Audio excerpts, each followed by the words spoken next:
gentlemen, thank you so much for joining me today. I'm very pleased to have you, Chris, and you, Mark, as well. We're here at the GreenPort Congress 2025 in Malta. Just want to say we've got a very special person leaving us this year. Chris, you've been our chairman and our moderator for 20 years, so mixed emotions today. It's been a great Congress, I think. Perhaps you can tell us how you're feeling leaving us and handing over to Mark, and then we'll talk about a bit more about the Congress as a whole. Over to you. Thank you for that. I mean, it's been a benchmark event in so many ways, personally, which I'll come to, but it's also been a profound move in terms of discussing environmental challenges that ports have got. And I mean, it's easy to play old father time looking back 20 years, but as I've said, the dynamics, the transition at the moment, putting up with the fact that the scope has enlarged so much, we're into sustainability, not just a conservation. And it's all been done in the same ethos and style as 20 years ago. It's a network of people.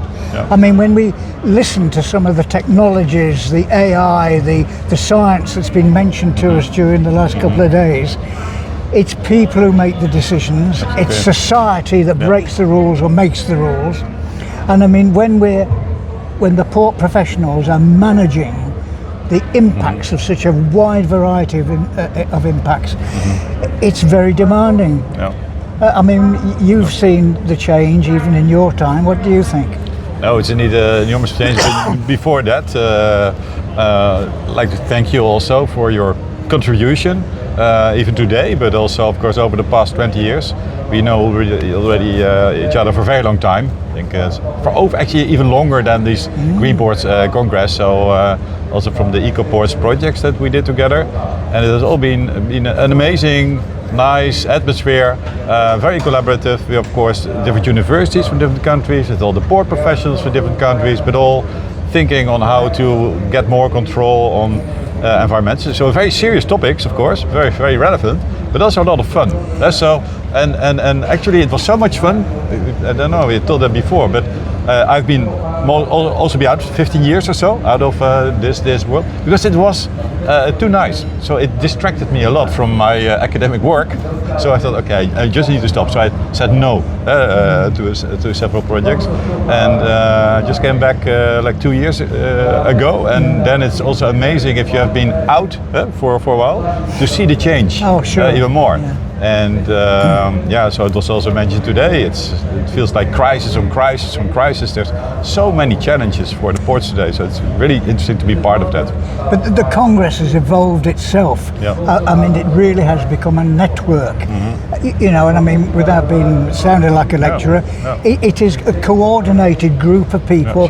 There's still a common interest, and yet that interest has broadened so dramatically. And I mean, what's the key words that have come up time and time again? Collaboration, integration. How are we going to tackle so many factors, topics, issues?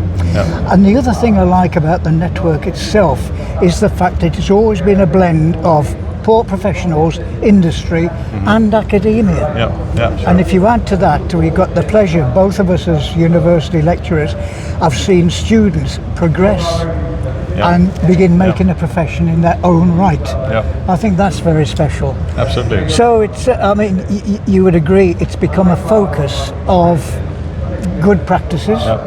And I mean, I suppose the mantra we've kept on about, common exchange and knowledge and experience.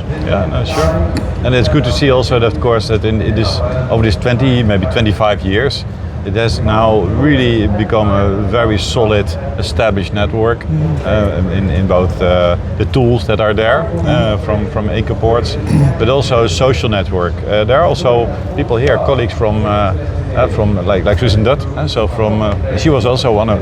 You see her back here today, and so that is very nice to see. Well, I'm thrilled to see the new faces, and yet, you know, the network is there. There's links between generations. positions, Yeah. you know, and again there's more women involved in the environmental management, Yeah. the port professionals. Yeah. Think how that has changed. When we started back in the 90s, harbour masters, seafarers Yeah. were in the Yeah. port hierarchy, Yeah. and now we're scientists, economists, Yeah. and that's the other thing as, you know, as academics, we're almost from the outside looking in, aren't we? But when did we ever talk about military, competition, economics, the business plan of environment? And, you know, sitting back And that's also listening. good for our education, of course. So, and for our research, we bring it also into our teaching, and that's very. Do we ever stop learning? No. Come on, that's got to be another of the messages. I learned today also how little I know. Well, Just on that, can I interject and just ask you what you feel, talking about learning, what you feel the key messages were that resulted from the Congress this year, and how we're going to be seeing things kind of progressing over the next year, which will lead us up to the next Congress. will you start on this one and I'll pick up? So, Chris, what do you think for today? What were the key messages, or the key learnings today? Well, from a day and a half, I've never heard the term the business case mentioned so many times. Yeah. What's the economic basis? Yeah. To be a good environmental manager, it costs money. Yeah. And investors, insurers are looking now at port performance. Yeah. The other thing I don't think we've listened to before so much or heard before is competition. Yeah. You know, in a competitive world, which I accept from the economic point of view, but isn't the environment the one area they can collaborate on to mutual advantage? Yeah, sure. No, so, and of course I'm a business economist, so I'm director of a graduate business school. So for me that was also resonating a lot. So it was indeed about the competitiveness of the port itself, but also of the industry that the port operates in. So it's also about the competitiveness of a country and about the competitiveness of Europe and the role that ports have in that. And it makes it even more strategic. I think that was a learning for me also, and the collaboration, how important it is, the involvement of the ports, also how that also helps to give good input through ESPO and other associations to the European Commission in the end. So so it's a very relevant work. Well, my second benchmark is the personal one, obviously. For 20 odd years, it's been a privilege and a lot of fun to chair an event like this.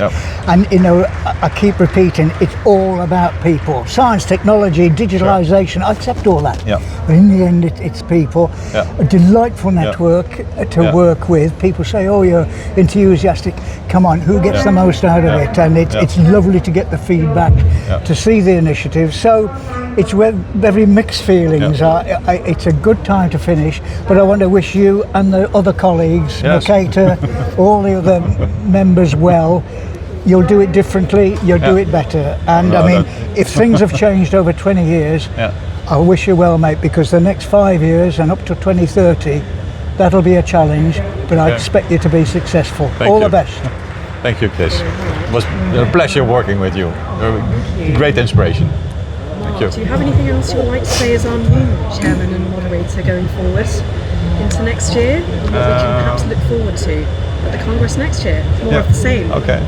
Yeah. So you asked me also. So what? Maybe would I do something different? Maybe in the next year. You think actually that I will? Yeah, probably. Of course, I'm another person. I have another background. So I have a more business background actually. So and therefore I'm also happy that it's now about the topic was about competition. So I think this is something that I will bring also as a topic. But there's also many things, of course, that you will not change. So having a small drink after the conference, that is one of the important things, of course, that you stressed also today. These are the things, and building the social network, cherishing that is very important, and we'll keep certainly. And I think if you know, we discussed this multitude of factors. If you can bring ports and shipping, bring them together. Why are we discussing them as separate industries and sectors? Doesn't make sense. So tremendous scope for you and your colleagues. Okay, thank you, Chris.